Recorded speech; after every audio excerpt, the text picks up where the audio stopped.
चलता रहूंगा पथ पर, चलने में माहिर बन जाऊंगा, या तो मंजिल मिल जाएगी या फिर अच्छा मुसाफिर बन जाऊंगा। नमस्कार साथियों, मैं प्रशांत कुमार बैरवा एक बार फिर आप सभी के सामने। पिछले वीडियो में हमने गणित के बारे में बात की, नंबर सिस्टम के बारे में बात की। उस बात को हम आगे अभी और कंटिन्यू करेंगे आगामी वीडियोस में।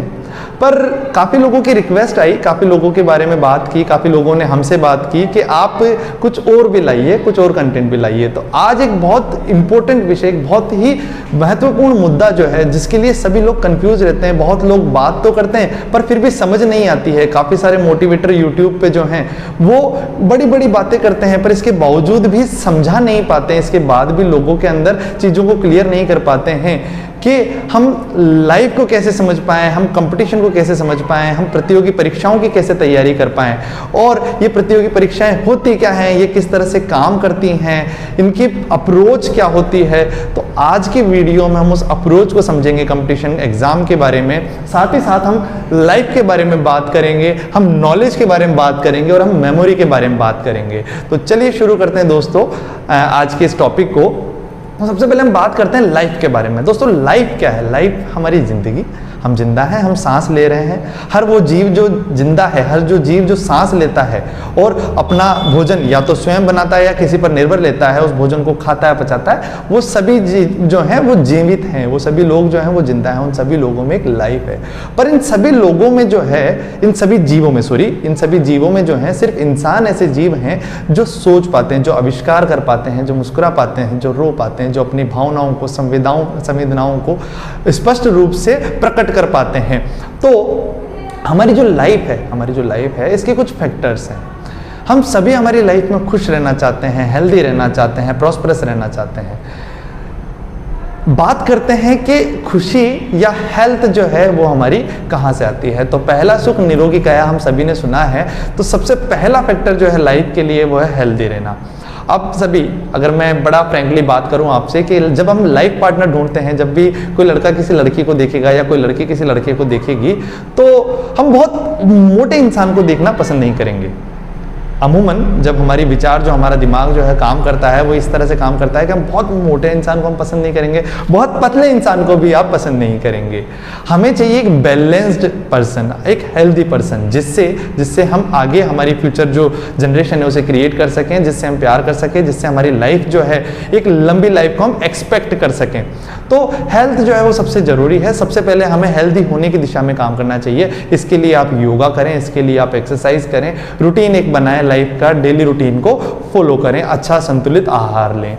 उसके बारे में आप काफ़ी सारे यूट्यूब वीडियोस देख सकते हैं, हेल्थ के बारे में, लाइफ के बारे में, योगा के बारे में, काफ़ी सारी चीज़ें आपको उस बारे में मिल जाएंगी। ये सब बातें काफ़ी सारे लोग करते हैं। पर आज हम बात करते हैं हैप्पीनेस की। हैप्पीनेस, खुशी। हैप्पीनेस हमारे माइंड की एक स्टेट है। कभी हम खुश रहते हैं, कभी हम दुखी रहते हैं। ये सिक्के के एक पहलू हैं। न्यूट्रलाइज हम बहुत कम रह पाते हैं, न्यूट्रल हम बहुत कम रह पाते हैं। या तो हम खुश रहते हैं या हम दुखी रहते हैं। बहुत कम समय ऐसा होता है जब हम न्यूट्रल रहते हैं। और जो न्यूट्रलिज्म है, जो न्यूट्रल हमारी स्टेट है दिमाग की, उसे हम कहते हैं उडायमोनिया। उडायमोनिया यानी कि संतुष्टि की स्टेट, संतुष्टि की स्थिति, जहां पर हम संतुष्ट हैं। तो क्या हैप्पीनेस हम अचीव कर सकते हैं? क्या हैप्पीनेस हम पा सकते हैं? काफ़ी सारे लोग कहते हैं अच्छा पैसा कमाओ साहब, आपको खुशी मिलेगी। काफ़ी सारे लोग कहते हैं बेटा खूब पढ़ाई कर लो, फिर खुशी खुशी है। फिर पढ़ाई आप पूरी करोगे, बेटा नौकरी लग जाओ, खुशी खुशी है। अरे बेटा शादी कर लो, खुशी खुशी है। हर जगह आपको मोटिवेट किया जाता है हैप्पीनेस पाने के लिए। पर क्या ये सारे फैक्टर्स जो हैं, क्या ये जॉब, क्या ये पैसा, ये हैप्पीनेस ये दे पाएंगे? कुछ लोग इसको आर्ग्यू करेंगे कि हाँ ये बिल्कुल दे पाते हैं।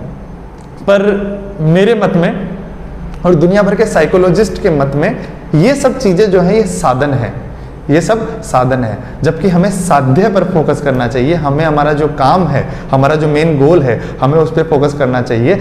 कहाँ किस तरीके से हम पहुंच रहे हैं उस पर हमें बहुत ज़्यादा फोकस नहीं करना चाहिए। इस बात को प्रूव करने के लिए द हैप्पीनेस एक्सपेरिमेंट, एक एक्सपेरिमेंट ऑर्गेनाइज किया गया हार्वर्ड यूनिवर्सिटी की तरफ से सन 1938 में, 1938 के अंदर, और ये तब से चला आ रहा है एक्सपेरिमेंट, और ये दुनिया का सबसे लंबा एक्सपेरिमेंट भी है। 1938 से लेकर 2021 वर्तमान तक ये चल रहा है हार्वर्ड यूनिवर्सिटी का एक्सपेरिमेंट, और 83 साल की इस एक्सपेरिमेंट की जो अभी तक के कंक्लूजन निकले गए हैं। इस एक्सपेरिमेंट में उन्होंने क्या किया, 260 लोग जो थे हार्वर्ड यूनिवर्सिटी के स्टूडेंट्स लिए, कुछ टाइम बाद उन्होंने हार्वर्ड यूनिवर्सिटी के आसपास का जो एरिया था, स्लम एरिया था, गरीब लोग थे, उनको भी शामिल किया, और उन सभी लोगों की 83 साल की लाइफ को उन्होंने मेजर किया। उन्हें रेगुलर इंटरवल पे बुलाया कि वो लोग क्या कर रहे हैं लाइफ में, कैसे हैं, हेल्दी हैं, खुश हैं, क्या हैं। तो एक रिजल्ट जो है वो बाहर निकल के आया कि पैसा, पावर, बिजनेस, ये सभी चीज़ें जो हैं, ये सभी चीज़ें आपको एक रास्ता मुहैया कराती हैं, एक रास्ता मुहैया कराती हैं, एक बेस मुहैया कराती हैं, पर आपको ये हैप्पीनेस जो है वो इंश्योर नहीं करती है। हैप्पीनेस इंश्योर करती है आपको, आप नेचर के पास रहें, आप ज़्यादा से ज़्यादा नेचर के पास रहें, आप एनवायरनमेंट की रेस्पेक्ट करें, आप एनवायरनमेंट का एक अच्छा पार्ट बने, आप फैमिली का एक अच्छा पार्ट बने, अपना टाइम जो है फैमिली के साथ, रिलेटिव्स के साथ, फ्रेंड्स के साथ बिताएं। नंबर ऑफ पीपल आपकी लाइफ में ज़्यादा ना हो भले ही, पर आप उनके साथ क्वालिटी रिलेशंस को मेंटेन करें। तो ये तो बात हुई हैप्पीनेस की, कि हैप्पीनेस इस तरह से हम लाइफ में अचीव कर सकते। तो क्या हैप्पीनेस है तो इसका मतलब हम जॉब नहीं करें? बिल्कुल, जॉब करना, अर्न करना, लाइफ में पैसा कमाना, ये भी हमारी लाइफ का एक पार्ट है, इससे ये भी बहुत ज़्यादा जरूरी है। तो ये कहाँ आती है, ये बात कहाँ आती है कि हम कंपटीशन की तैयारी करें। हम सभी ने स्कूल पढ़ी है, हम सभी ने स्कूल लाइफ पढ़ी है, 10th तक हमने एग्जाम दिए हैं, 12th तक हमने एग्जाम दिए हैं, उसके बाद हमने ग्रेजुएशन की होगी, कुछ लोगों ने पोस्ट ग्रेजुएशन या कुछ लोगों ने पीएचडी भी की होगी।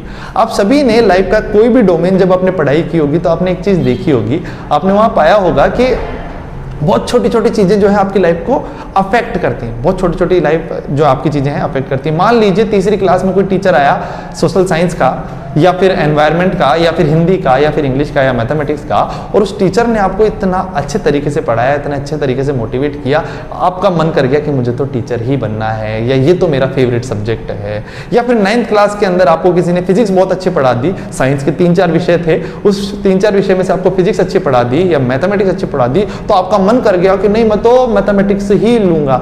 या फिर किसी टीचर ने आपको इतना गंदा पढ़ाया, आपको इतना बुरे तरीके से पढ़ाया, आपको इतना प्रेशराइज किया पढ़ने के लिए मैथमेटिक्स, कि आपका उस सब्जेक्ट से इंटरेस्ट ही खत्म हो गया, और आपने ये सोच लिया कि चाहे आर्ट्स ले लूं, चाहे कॉमर्स ले लूं, चाहे दुनिया का कोई भी सब्जेक्ट ले लूं, पर मैथमेटिक्स तो मुझे नहीं लेनी है। तो ऐसे बहुत सारे छोटे छोटे छोटे छोटे जो फैक्टर्स हैं जो हमारी लाइफ के बड़े डिसीजंस में अफेक्ट करते हैं, उस चीज को कहा जाता है बटरफ्लाई इफेक्ट। लाइफ के अंदर छोटी छोटी चीजें जो हैं वो आपकी लाइफ को एक बड़े पैमाने पर अफेक्ट करती हैं, तो उस एक्सपेरिमेंट को या उस इफेक्ट को कहते हैं बटरफ्लाई इफेक्ट, और ये बहुत ज़्यादा जरूरी है। तो हमें ये दिमाग में क्लियर रखना चाहिए कि आज जो हम बहुत छोटी से छोटी चीज भी कर रहे हैं वो कल ना कल कहीं ना कहीं हमें किसी ना किसी तरीके से इम्पैक्ट करेंगी। उसके बाद बात करते हैं दोस्तों लाइफ में। तो लाइफ में हम हैप्पीनेस की बात कर चुके हैं, फुलफिलमेंट की बात कर चुके हैं, एडाइमोनिया की बात कर चुके हैं, संतुष्टि की बात कर चुके हैं, खुशी की बात कर चुके हैं। उसके बाद आता है दुख। काफ़ी सारे लोग दुखी होते हैं, किसी के परिवार में किसी की डेथ हो गई, क्योंकि अभी हमने सभी ने कोरोना देखा है, तो कोरोना महामारी में, इस पेंडेमिक में बहुत सारे लोगों को हमने खोया है, बहुत सारे अपनों को हमने खोया है। अर्थव्यवस्था की वजह से हमारे काफ़ी सारे सपने जो हैं वो टूटे हैं, हम सभी दुखी हुए हैं, काफ़ी सारे लोग अवसाद में आए हैं, काफ़ी सारे लोग डिप्रेस हुए हैं। पर लाइफ की एक ब्राइट साइड भी है जिसे हमें हमेशा देखते रहना चाहिए, हमें हमेशा सपने देखते रहना चाहिए, क्योंकि सपने तभी पूरे होते हैं जब उन्हें देखा जाता है। आप आज अगर एक छोटा सपना देखेंगे तो कल उस सपने के लिए आप काम करेंगे, कल आप फिर बड़ा सपना देखेंगे, जब आप बड़ा सपना देखेंगे तो आप छोटा सपना पूरा कर पाएंगे। जब आप आईएएस का गोल लेकर चलेंगे तो शायद आप शुरुआत में पटवारी, एलडीसी, आरएस तक पहुंचे, और जब आप इस दिशा में निरंतर मेहनत करते जाएंगे, आप हार नहीं मानेंगे, तो आप एक दिन जरूर निश्चित ही आईएएस बनेंगे, या आईएएस जैसा कोई भी स्टेशन है, कोई भी गोल है आपका, उस पर पहुंच पाएंगे। तो सपने देखना दोस्तों बहुत ज्यादा जरूरी है।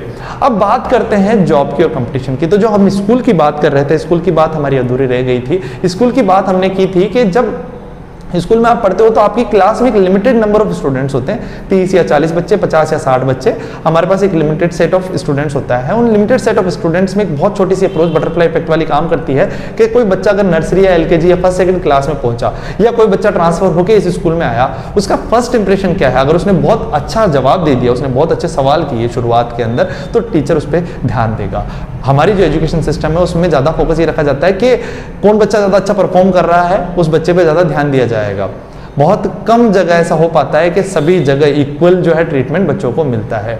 कुछ फैक्टर्स, बहुत सारे अलग अलग इसके फैक्टर्स हैं, हम उन फैक्टर्स के बारे में डिस्कस नहीं करेंगे, बहुत ज़्यादा लंबी क्लास हो जाएगी हमारी। पर हम बात करते हैं कि वो जो 30 या 40 बच्चे हैं उनमें से कुछ बच्चे जो हैं वो हमेशा टॉप करते आते हैं, कुछ बच्चे हमेशा एवरेज होते हैं और कुछ बच्चे नियर टू द फेलियर होते हैं। वो सारे बच्चे जो है रिजल्ट चाहते हैं। स्कूल का गोल क्या है? स्कूल अपना रिजल्ट 100% चाहता है, तो वो चाहता है कि सभी के सभी बच्चे पास हों। पर अब रियल लाइफ में जब जाएंगे तो वहाँ पर एक थ्योरी काम करती है, theory of the fittest, survival of the fittest sorry, जो कि चार्ल्स डार्विन, हमारे जो एक बहुत ही प्रसिद्ध वैज्ञानिक है, जिन्होंने बताया, जिन्होंने सर्वाइवल के बारे में, एवोल्यूशन के बारे में, वृद्धि के बारे में बताया। उन्होंने एक theory the survival of the fittest, के सर्वाइव वही कर पाएगा जो फिट होगा। आपने खाद्य श्रृंखला देखी होगी, काफी सारे जीव जो हैं उसके अंदर होते हैं। एक बिल्ली चूहा खाती है, एक बिल्ली को कुत्ता खाता है, कुत्ते को बड़ा कोई जानवर खा जाता है। उसी तरह से एक हिरन घास खाती है, हिरन को शेर खाता है और शेर को कोई ना कोई दूसरा जानवर जो है वो मार देता है। उसी तरह से हम इंसान हैं,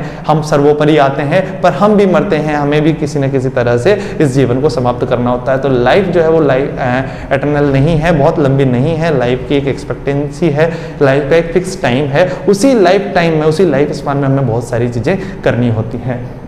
तो वो जो 30 बच्चे हैं जब वो रियल लाइफ में आएंगे तो वहाँ दुनिया भर के स्कूल के, एक देश में बहुत सारे स्कूल होते हैं, उन सारे स्कूल्स के बच्चे जो है किसी पर्टिकुलर कंपटीशन में बैठेंगे। वहाँ एक लिमिटेड नंबर ऑफ सीट्स हैं। सीट्स का मतलब, मेरा मतलब है अपॉर्चुनिटीज़ का।